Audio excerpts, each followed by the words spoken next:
So we think that we have these ideas about the homeless, right? They're drug addicts, they're all mentally ill, which is a very large percentage. I'm not gonna lie about it. People will tell you it's not true, it is. But some people just are a paycheck away from being in homelessness. Most people really think that people are in danger of starving to death. They're not. Nobody is in danger of starving in Atlanta that is homelessness. You can get fed 7 meals a day with various agencies. Everybody knows where to go. Not to mention when people see you on the side of the road like you saw today, your heart breaks. You're like, oh, I want to give this person some food and money. What that does is it causes harm. And we never think about this. I've done this. I know anybody with a good heart has done this, but this thing inside your chest makes a really stupid brain. This makes a really good heart, it makes a stupid brain. This makes a good brain, but a bad heart. So when we follow our hearts to say, hey, I'm gonna go get some food and get some money out, it's gonna help this person, it's not. What it's gonna do is allow that person to stay exactly where they are, where they never have to come to our front doors to get the services that they actually need to get off the streets. So we're just gonna walk. I'll take this backpack. Got waters in here, a few snacks.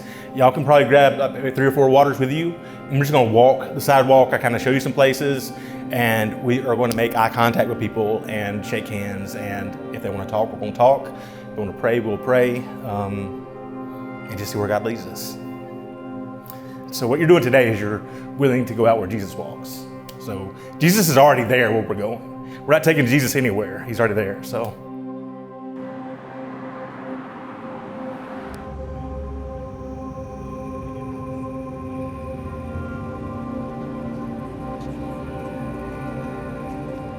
So when you're asking what the problem is, drugs, one, people taking advantage is another. So you'll see people with tables, like getting people to sign up for phones.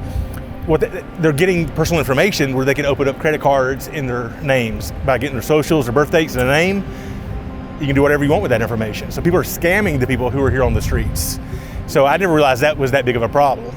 But where there is people to be taken advantage of, there are going to be people taking advantage of them.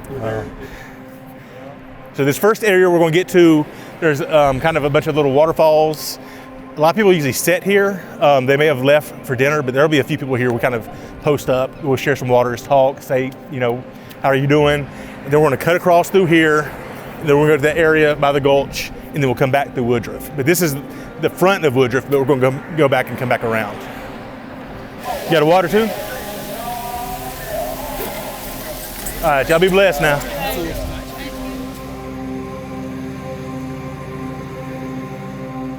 So we don't wake people up. I always want people to realize, this is somebody's bedroom we're going through.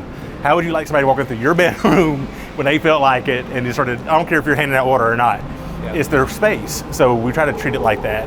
And we don't wake people up, but if they're awake, we're like, hey, we want a water, do you want something? But these people are well aware of who we are, so we're good.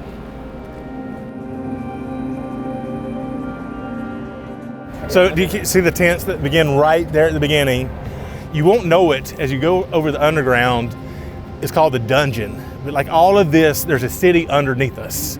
Underneath us is the original foundation of Atlanta before it was burned by Sherman. All this is after Sherman, brand new, but the original foundation of Atlanta is below us. And the people live there. This building here that looks abandoned is the old Atlanta Constitution building, which has its own city in it. It has its own mayor. You cannot go in and out of this building without permission. Has its own security. I mean, you go in and you're up to your knees in trash, but it's where people get out of the weather and live. These are people that don't usually come back out. What I have realized, coming out really late at night, 2 o'clock in the morning, there are times where we meet somebody that's really in need, but most of the time people are they are checked out for the day, which makes things more dangerous. I like this time of day, really, because people are not yet there, and we still have opportunity to help them now. We can say, hey, we can get you a blanket now. We have food now.